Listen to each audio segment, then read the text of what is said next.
Acha. Os severos estudos de medicina no Himalaia e regiões incluem a elementoterapia, a osmoterapia, a anatomia dos 7 corpos, a astrologia e a química oculta.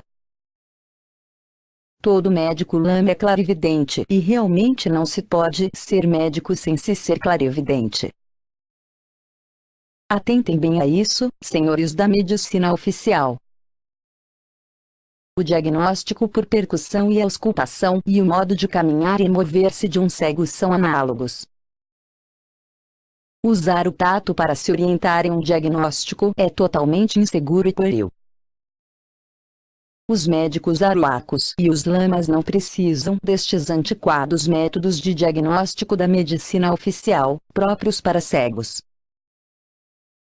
Eles têm o sexto sentido desenvolvido, a clarividência, e podem ver as causas da enfermidade e seus efeitos nos corpos internos diretamente. Nas profundas selvas do Amazonas há uma cidade subterrânea, onde moram alguns iogues ocidentais. Nessa misteriosa cidade, são guardados os sagrados tesouros da submersa Atlântida. Esses sábios iogues médicos são os zelosos guardiões da antiquíssima sabedoria médica. Nas espessas selvas da Califórnia, há também uma outra cidade misteriosa que jamais poderá ser descoberta pelos civilizados do século XX. Ali mora uma raça sobrevivente da velha Lemúria. Essa raça é a mais antiga depositária do precioso tesouro da sabedoria médica. Da mesma forma, existe na América Central vários santuários de medicina fundamentados na arte régia da natureza. E não escasseia no mundo inteiro lugares secretos onde se estuda e cultiva a sabedoria médica que outrora o homem conheceu, quando ainda atuava fora da atmosfera viciada da vida urbana. Chegou a hora de Aquário. Eu, Samael Aunvior, fiz soar a campainha da nova era no momento crítico da Idade Negra. O mundo inteiro lançou-se à catástrofe final. A Idade das Trevas precipita-se e as nações aprontam-se para o desastre, umas contra as outras. Onde está a vossa cultura, povos bárbaros? Que foi feito da vossa ponderada civilização? Os mortos e os inválidos multiplicam-se como as areias do mar. As epidemias enlutam o mundo. A morte avança triunfante e desoladora por toda parte. O transitório poder da medicina alopática rende-se diante da avalanche da dor humana.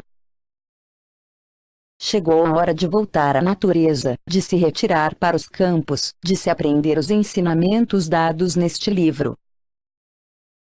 E ali, na paz profunda dos bosques, à semelhança dos santuários do Tibete e da Serra Nevada de Santa Marta, fundar escolas de sabedoria médica. Jovens de gênio, humanidade indefesa, homens insatisfeitos, vamos à luta com esta bandeira de reconquista que desfralda a todos os ventos. Vamos à batalha contra os exclusivismos científicos. Vamos à guerra contra o nocivo antiquado. A batalha por Aquário. A batalha pela nova era. Capítulo 2. Os consultórios médicos. Aquele que pode curar enfermidades é médico. Nem os imperadores, nem os papas, nem os colégios ou as escolas superiores podem formar médicos. Podem conferir privilégios e fazer com que uma pessoa que não é médico apareça como se o fosse, podem dar-lhe permissão para matar, mas não podem dar-lhe o poder de curar, não podem torná-la um verdadeiro médico, se não foi ordenado por Deus. Paracelso. Para alguém ser um verdadeiro médico precisa ter sabedoria. A palavra wisdom, sabedoria, provém de vid, ver, e de dom, juízo. Aqui se alude ao que se vê com os sentidos da alma e do íntimo, aos juízos sábios e fundamentados nas percepções ultrasensoriais e não ao simples intelectualismo ou às vaidosas suficiências profissionais, já em declínio e decrépitas. Como pode chegar à sabedoria aquele que não desenvolveu a clarividência? Como pode ser médico dos demais quem não é médico de si mesmo? Como pode sanar aos demais aquele que não há estação em seu coração? 50% dos consultórios médicos, sem cometer exageros, são prostíbulos dissimulados. Que o digam os outros 50% de médicos não culpados. A aristocrática dama e a humilde aldeã adulteram nos consultórios médicos. O rubor das jovens esposas ou das púdicas donzelas não basta para deter o desaforo médico de ver e de tocar o que é secreto e proibido. E isto ocorre precisamente quando a reprimida ou insaciável libido, que Freud chama de fome sexual, não pôde ou não teve tempo de devorar honras e sacrificar virtudes. Um médico autêntico tem de ser absolutamente casto e bom, ou em última análise, brando de coração.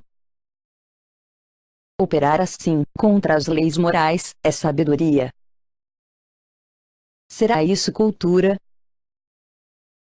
Civilização? Ou como poderia se chamar? A mestra H.P. Blavatsky disse: quando homens dotados de inteligência superior apareceram na Terra, deixaram esse poder supremo, o íntimo, operar irresistivelmente e dele aprenderam suas primeiras lições. Tudo o que tiveram de fazer foi imitá-lo, porém para reproduzir os mesmos efeitos por um esforço de sua vontade individual, foram obrigados a desenvolver em sua constituição humana um poder criativo, o Kundalini, chamado de Kriya-Shakti na fraseologia oculta. Para alguém ser médico, precisa do fogo do Espírito Santo, o qual resulta da transmutação de nossas secreções sexuais por meio da cobra. Como pode servir de veículo de expressão para o íntimo aquele cuja alma está manchada pelo amor ao lucro e pela sede insaciável de fornicação? O íntimo em nós e nosso mestre interno, nosso Deus, nosso real ser, nosso Espírito, nosso eu superior, nosso Pai que está em segredo. O íntimo e uma chama da grande fogueira, um fragmento do absoluto em nosso coração. O íntimo dentro de nós é aquele Ruach Elohim que, segundo Moisés, lavrava as águas no princípio do mundo. O íntimo e a mônada de Carpócrates, o daimon de Sócrates, a seidade dos tibetanos, o silencioso Gandharva, o músico celeste dos indos. Ele o Pai em nós. A alma e o Filho e o Espírito Santo, a força sexual chamada de Kundalini, simbolizada pela cobra. Quando o homem desenvolveu em sua constituição humana esse poder do fogo, já é médico autêntico ungido por Deus. Desta maneira, o divino íntimo expressa-se através do ungido e realiza curas assombrosas. Um homem pode ter estudado teoricamente o organismo humano e suas enfermidades, porém isto não quer dizer que tenha o poder de curar, já que este poder não se recebe dos homens e sim de Deus. No ensolarado país de Qem, lá nos longínquos templos do Antigo Egito, os enfermos eram levados, não a consultórios médicos, porém aos augustos e sagrados templos, onde se cultivava a hierática sabedoria. Dos templos saíam os enfermos sãos e salvos. Um sopor de eternidades pesa sobre os antigos mistérios. Além da profunda noite dos séculos, na remota distância, parece-se perceber o verbo delicioso dos velhos sábios que esculpiram sua sabedoria em estranhos relevos nos invictos muros.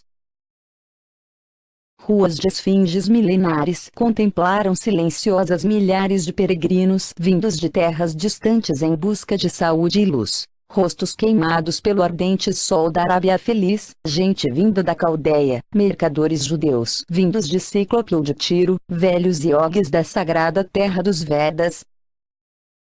A medicina sempre foi sagrada. A medicina foi o patrimônio bendito dos magos. Nesses esquecidos tempos do distante Egito, os enfermos cobriam-se de aromas nos templos e o verbo inefável dos santos mestres enchiam-nos de vida. Quando isso ocorria, a grande rameira ainda não havia parido o anticristo da falsa ciência, nem tampouco o pontífice de todas as abominações da terra tinha se sentado sobre as 7 colinas. Naquelas provectas idades, o sacerdote de Sais exclamava diante dos pórticos sagrados: Solon, Solon, ai meu filho! Dia chegará em que os homens se rirão de nossos sagrados hieróglifos e dirão que os antigos adoravam ídolos. Na era de Aquário se acabarão os consultórios médicos e se abrirão os santuários de cura por toda parte. Não importa que se nos toque suportar com estoicismo os pataços da besta, cujo número 666. Filhos da luz, por nossas ideias, a batalha. Pelo triunfo da verdade e do bem, a batalha. Capítulo 3 Santuários de cura. Estamos na paragem solitária de um bosque tropical. Aqui tudo respira um ar de profundo mistério. Neste lugar, viveu uma raça de sábios iluminados, muito tempo antes de a nossa amada América ter sido invadida pelas hordas espanholas. Nesta paragem, chamada Covenas, departamento de Bolívar, junto ao povoado de San Andrés, República da Colômbia, vivem ainda alguns sábios gnósticos de raça índia. Percebemos um poço encantado e ao redor dele caminha uma limária silvestre chamada de centopeia pelos nativos da região, a qual agora desaparece entre as águas. Tudo está saturado por um ar misterioso. Algumas múmias petrificadas pelos séculos parecem espiar a todos nossos atos. Estamos na presença de um santuário de cura. Peregrinos vindos de distantes terras, em busca de saúde, murmuram orações piedosas. Pedem permissão ao defunto Mama que cura para entrar em seu santuário, onde sua múmia parece sorrir. Todos os peregrinos são obrigados a pedir permissão ao defunto para poderem seguir avante. Quando o peregrino viola este preceito, o céu enche-se de densas nuvens e estala a terrível tempestade, como se o Mama indignado açoitasse a comarca com seu látego de fogo. Nesta paragem, existem algumas riquezas que ninguém se atreve a tocar porque estão encantadas. Os peregrinos, ao se aproximarem da múmia, recolhem plantas, terra ou metais com os quais se curam milagrosamente. Esse Mama, apesar de morto, segue mandando e curando. Indubitavelmente, ele rei e sacerdote do universo. Assim é o sacerdote gnóstico, um rei e um sacerdote do universo que sabe mandar e abençoar. O santuário de cura de todo médico gnóstico deve ter seu altar feito de madeira de cipreste ou de madeira odorífera. Antes de sua consagração, é necessário lavar a mesa com água quente e sabão perfumado. Consagra-se a mesa esfregando-a com uma esponja embebida em água de rosas e untando-a com um mastique composto de cera virgem branca, almécega, incenso, aloés, tomilho, resina de pinho e incenso de esmirna. Pode-se também fazer a mesa de cedro, que é a madeira do iniciado José, pai de Jesus de Nazaré. A cedro tem grandes poderes ocultos. Nas quintas e sextas-feiras santas, os gigantescos cedros dos bosques comunicam-se entre si por meio de lúgubres golpes que ressoam em longínquas paragens.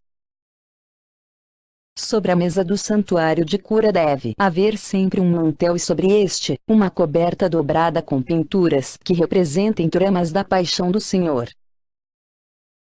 As cobertas são semelhantes ao corporal da Igreja Romana. Sobre a coberta, colocar-se-ão os vasos e os cálices sagrados que contêm as substâncias vegetais que serão dadas de beber aos enfermos. Não pode faltar sobre a mesa a redoma de perfumes.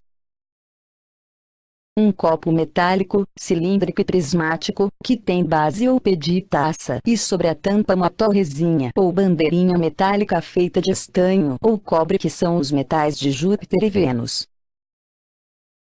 Para a cura do enfermo, deve-se rodeá-lo de intensos perfumes.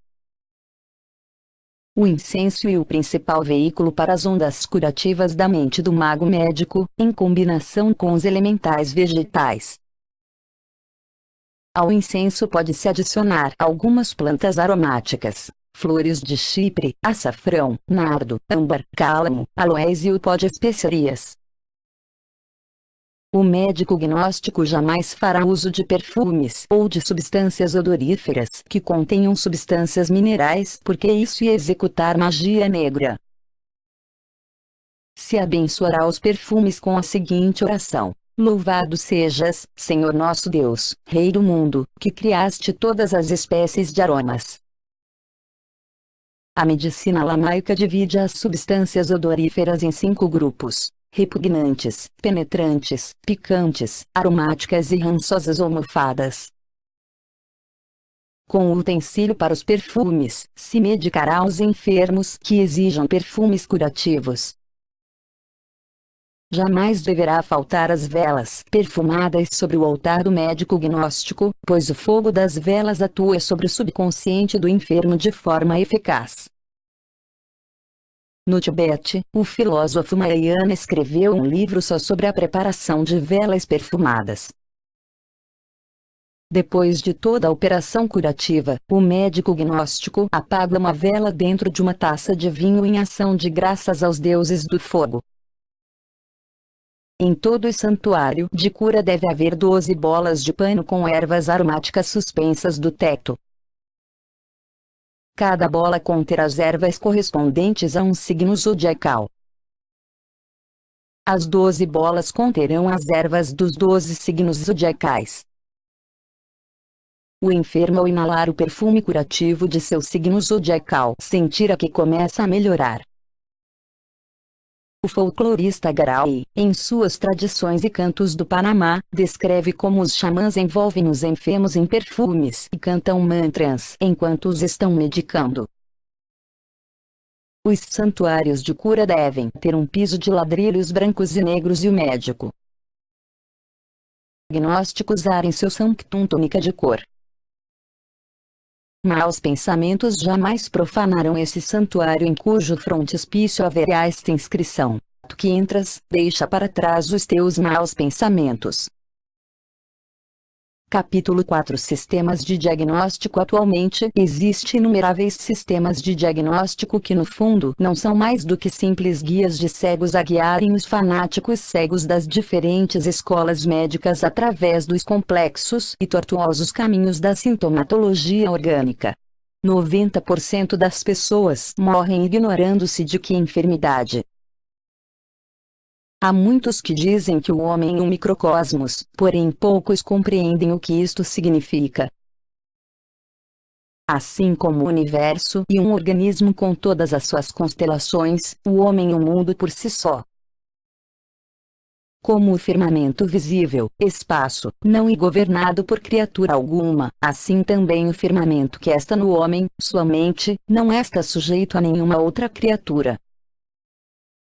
Esse firmamento, esfera mental, no homem tem os seus planetas e estrelas, estados mentais, como também as suas elevações, conjunções e oposições, estados de sentimento, pensamentos, emoções, ideias, amores, ódios ou como os quiserem chamar.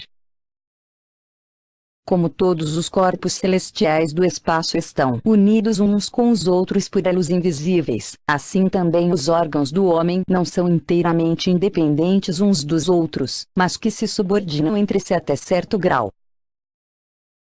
O coração é um Sol, o cérebro sua Lua, o baço seu Saturno, o fígado seu Júpiter, os pulmões seu Mercúrio e os rins sua Vênus. Para Mir um terceiro, 4, Paracelso. Esotericamente, o Sol de nosso organismo é Saturno, Mercúrio o peito e o Fior são os órgãos sexuais. O mapa das estrelas está no organismo humano. Saturno e o Sol que governa o ventre. Para maiores detalhes, veja o nosso livro Zodíaco Humano. Órgãos, nervos, músculos, etc. são tão somente os instrumentos físicos de certos princípios e poderes nos quais se fundamenta sua atividade. Para se diagnosticar exatamente uma doença, necessita-se ser clarividente. Toda enfermidade tem suas causas no universo interior do homem e para se penetrar nesse profundo universo interior, precisa-se ser clarividente. Freud, com sua psicanálise, aproximou-se muito da realidade, porém não chegou a ela porque lhe faltou desenvolver a clarividência, o sexto sentido. A diagnose por percussão e auscultação já é tão antiquada que a maior parte dos médicos a está abandonando. A iriologia, tão preconizada pelo grande iriólogo Vidal-Hausaga, também é deficiente, pois as linhas da íris são tão finas que, mesmo com lentes que as aumentem CIS vezes, podem extraviar facilmente o médico. A quirologia médica, preconizada pelo Dr. Krumneller, Wiracocha, tem os mesmos defeitos da iriologia, pois as linhas das mãos apresentam sinais de enfermidade muito complexos e de difícil diagnóstico, confusas e intraduzíveis em muitos casos. Trazemos a conhecimento o escandaloso caso que aconteceu num colégio de Bogotá há alguns anos, quando uma comissão de médicos enfermiços de paixão carnal se apresentou num colégio de meninas para fazer reconhecimentos sexuais. Foi quando o Dr. Laureano Gomes protestou energicamente em nome da sociedade por semelhante infâmia. Isto nos revela às claras até onde tem chegado o sadismo dos falsos apóstolos da medicina. A lubricidade refinada não respeita nem o pudor de meninas inocentes. Os médicos dos hospitais de caridade convertem essas instituições em centros de corrupção. Nos salões de maternidade, as parturientes são despojadas de suas roupas e, da forma mais sádica e criminosa, publicamente exibem seus órgãos sexuais para que grupos de pedantes universitários, cheios de ocultas ânsias de coito, estudem e excitem suas próprias paixões diante do triste espetáculo proporcionado pelas indefesas vítimas. As clínicas com os seus instrumentos de cirurgia cometem diariamente os crimes mais horríveis. De Cali teve de fugir um médico que se aproveitava de suas pacientes em benefício de propaganda, exibindo-as diante de estranhos no supremo momento do parto. Os novos sistemas de diagnóstico de laboratório somente conseguiram aumentar o número de enfermidades e defunções. Burla-se e humilha-se os enfermos de hospitais de caridade como se não fossem seres humanos e sim párias. O organismo humano foi convertido pelos senhores médicos em uma simples coisa de experimentação, de ensaio, de prova.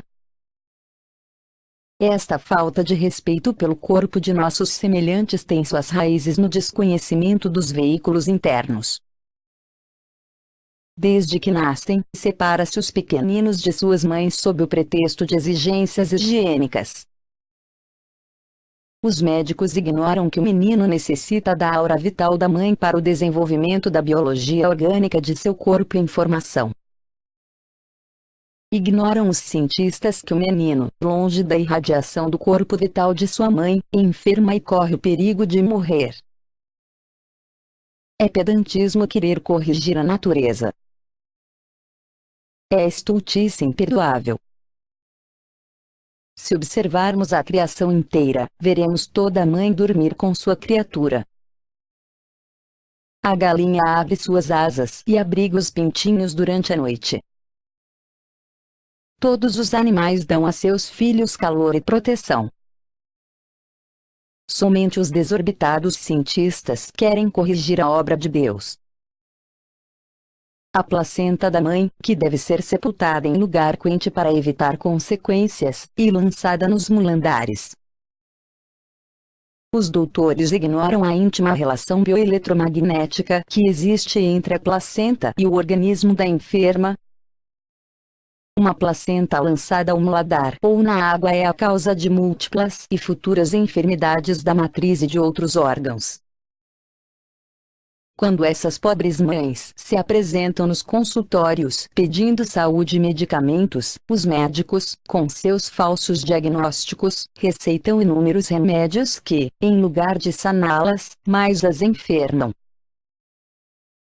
Quando os médicos arhuacos necessitam excitar seu sexto sentido para diagnosticar, bebem uma poção especial que lhes põe em total atividade seus poderes clarividentes. A fórmula é esta: uma garrafa. Semente interna do cedrão, 10 centigramas. Uma semente de jabila, o grão que vai dentro do fruto, e 5 folhas de sálvia. Deixa-se tudo em maceração durante vários dias. Esta bebida tem a virtude de fazer o sangue subir à cabeça para dar força às glândulas onde o sexto sentido está radicado. Esses vegetais são encontrados no departamento de Madalena, na Colômbia. Os gnósticos não precisam desta poção.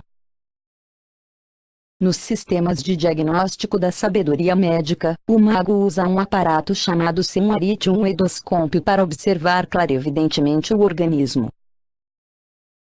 Constrói-se esta lente da seguinte maneira: dentro de um tubo de aço de uns 20 centímetros de comprimento por 5 centímetros de diâmetro, introduz-se 2 bolinhas de vidro com franjas de cores azul, verde, amarelo e vermelho. Esta lente é para a clarividência o que o microscópio e para o nervo óptico do médico. O endoscópio deverá ser bendito com um ramo de pinho. De seus lados se pendurará 3 frutos de cadilo mono à maneira de bolas. O cadilo mono é uma planta que cresce 1 ou 2 metros. O médico gnóstico levará o enfermo ao seu santuário de cura. A seguir, com o sexto sentido e com o auxílio do clariteleidoscópio, fará o exame orgânico correspondente e dará o seu diagnóstico exato. Nesse santuário, as donzelas não precisarão se desnudar para recrear a nenhum passional. Ali, as senhoras não precisarão renunciar ao seu pudor a fim de se submeterem ao exame de um insatisfeito sexual. Ali haverá somente sabedoria e respeito. Capítulo 5. As 5 causas das enfermidades. 5 são as causas das enfermidades, a saber: primeiro, doença astral, segundo, doença venérea, terceiro, doença espiritual e quarto, doença natural, quinto, doença de, diz o mestre Paracelso. Todas as enfermidades têm seu princípio em alguma destas 3 substâncias: sal, enxofre e mercúrio. Isto quer dizer que podem ter a sua origem no mundo da matéria, simbolizado pelo sal, na esfera da alma, simbolizada pelo enxofre, ou no reino da mente, simbolizado pelo mercúrio. Se deseja compreender melhor este aforismo do mestre Paracelso, deve-se estudar a constituição interna do homem. Se o corpo, a alma e a mente estão em perfeita harmonia entre si, não há perigo de discordâncias prejudiciais, porém se produz um foco de discórdia em um desses 3 planos, a desarmonia comunica-se aos demais. O eu não é o corpo físico, nem tampouco o corpo vital, que serve de base à química orgânica. Não o corpo sideral, raiz mesma de nossos desejos, nem a mente, organismo maravilhoso cujo instrumento físico é o cérebro. O eu não é também o corpo da consciência, no qual se fundamentam todas as nossas experiências sentimentais, mentais ou volitivas. O eu é algo muito mais recôndito.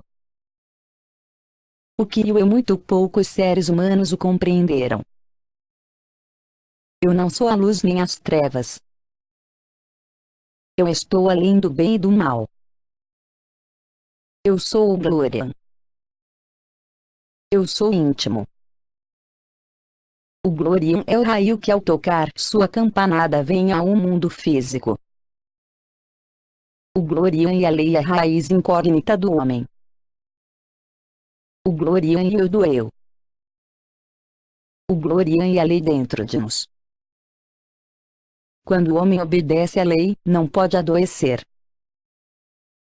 A enfermidade vem da desobediência à lei.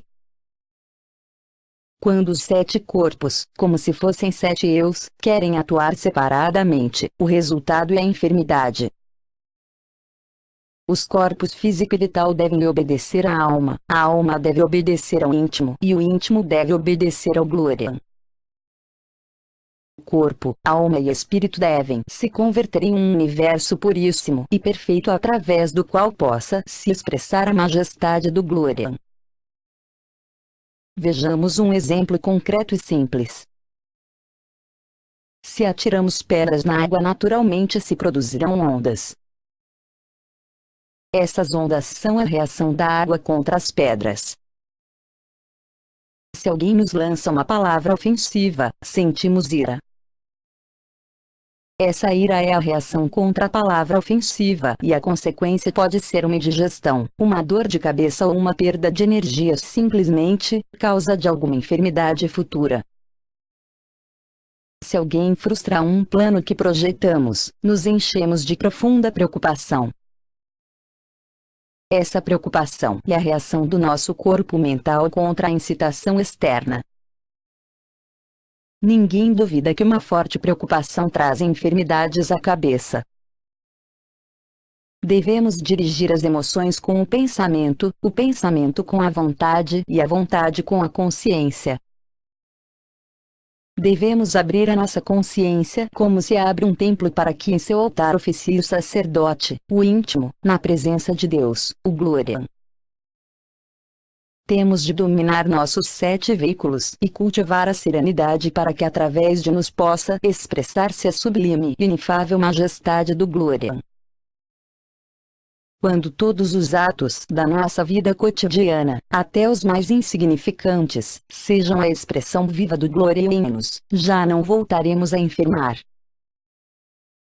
Estudemos agora as 5 causas das doenças em ordem sucessiva. Ens astrale diz Paracelso: os astros no céu não formam o homem.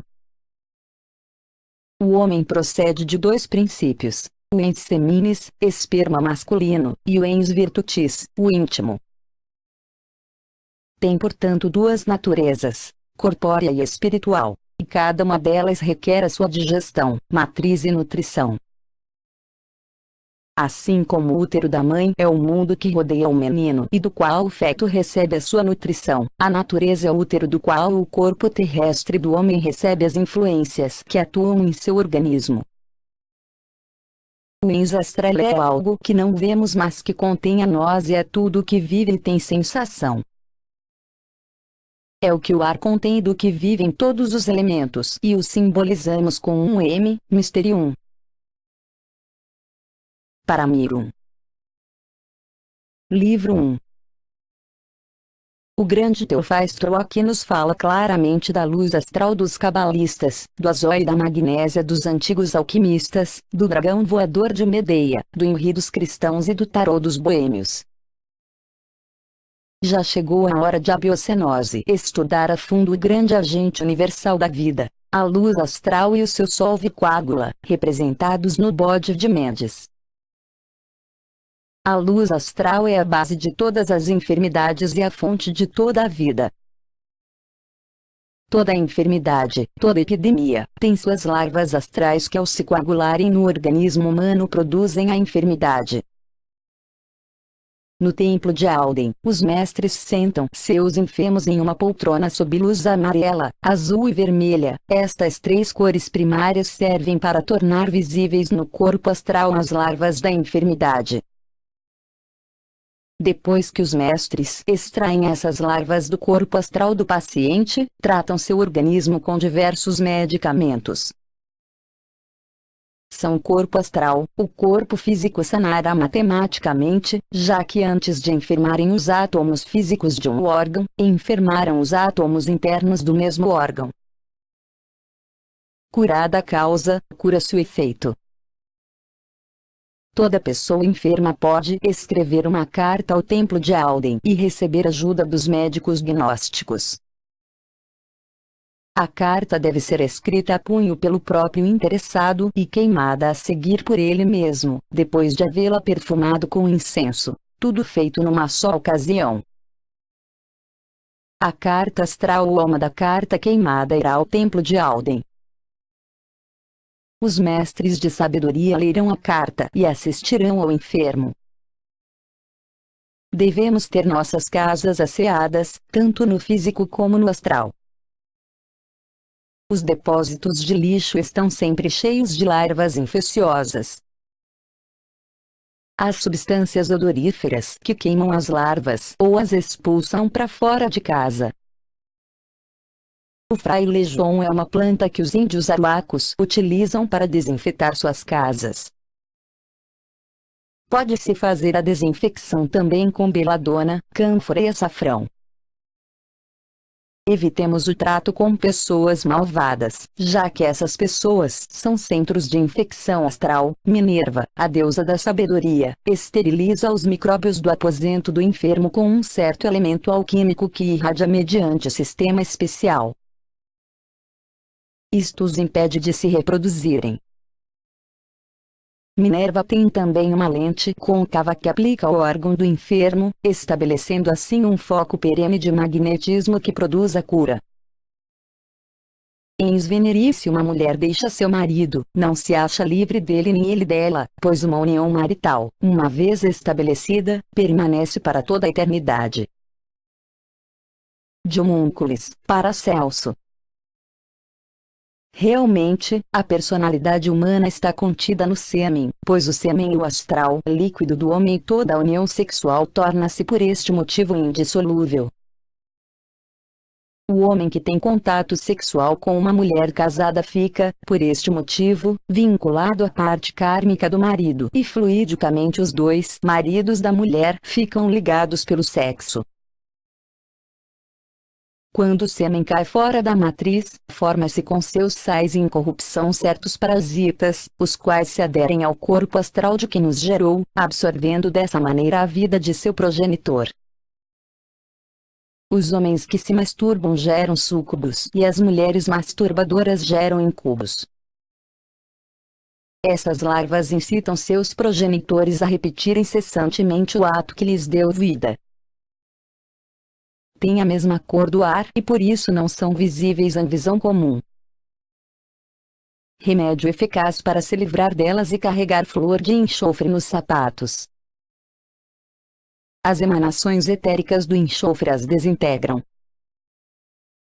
A alma, ao abandonar o corpo físico por causa da morte, leva todos seus valores de consciência. Ao reencarnar em um novo corpo físico, traz de volta todos esses valores de consciência, tanto os bons como os maus. Esses valores são energias positivas e negativas. Todo ser humano comum tem em sua atmosfera astral cultivos de larvas de formas tão estranhas que a mente nem imagina. Os valores positivos trazem saúde e felicidade. Já os valores negativos materializam-se em doenças e amarguras. A varíola e o resultado do ódio. O câncer, da fornicação. A mentira desfigura a compleição humana, gerando filhos monstruosos. O egoísmo extremado produz a lepra. Se é cego de nascimento por passadas crueldades. A tuberculose, filha do ateísmo. Portanto, cada defeito humano é um veneno para o organismo. Em Espiritual, a estranha história que relataremos a seguir aconteceu em um povoado da costa atlântica da Colômbia, conhecido com o nome de Dibula. Seus moradores, na sua maioria da raça negra, viviam despreocupados e indolentes. Um dia, há alguns anos, nativos dessa localidade roubaram dos índios aruacos relíquias sagradas de seus antepassados. O Mama Miguel enviou uma comissão a Dibula com este recado. O Mama pôs Lebrilo e sabe que as relíquias de nossos antepassados estão neste povoado. Se não as entregardes na lua cheia, Mama enviará os ânimos e queimará o povoado. Esta petição somente provocou zombaria e risos entre os dibuleiros. A chegada da lua cheia estalou um incêndio no povoado sem causa conhecida. Quando os vizinhos acudiram para apagá-lo, novos incêndios irromperam, especialmente nas casas onde estavam guardadas as relíquias roubadas. Parecia que as potências do fogo estavam combinadas contra aquele vilarejo indefeso para convertê-lo em cinzas. Os curas cantavam em vão seus exorcismos e as pessoas choravam amargamente. Tudo era confusão. Perdida a esperança de conter o fogo, os dibuleiros resolveram devolver aos aruacos as relíquias sagradas. Imediatamente, como que por encanto, cessaram os incêndios. De que meio se valeu o Mama para produzir os incêndios? Sem dúvida alguma, dos elementais do fogo, contidos em plantas, ervas e raízes dos signos do fogo. Estes conhecimentos são ignorados não somente pelos cientistas modernos, como também pelas seitas que se dizem possuidoras dos ensinamentos ocultos. Ao falar do ens spirituale, temos de ser claros na expressão e precisos no significado, porquanto o ens spirituale é complexo em sua essência e em seus fenômenos. Ao falarmos dos tattvas e das criaturas elementais dos vegetais, advertimos que podem ser utilizados pelos magos negros para causar dano aos seus inimigos. Cada vegetal e um extrato tátvico. E o que é tattva? Sobre isto se falou bastante, mas não foi bem compreendido. Tattva, vibração do éter. Tudo sai do éter e tudo volta ao éter. Rama Prasad, o grande filósofo hindu, falou dos tattvas, mas não ensinou a manejá-los por não conhecer a fundo a sua sabedoria. Também H. P. Blavatsky em sua obra A Doutrina Secreta falou dos tattvas, mas ela desconhecia a técnica esotérica que versa sobre o seu uso prático. Todo o universo está elaborado com matéria etérica. A caixa, termo usado pelos índios,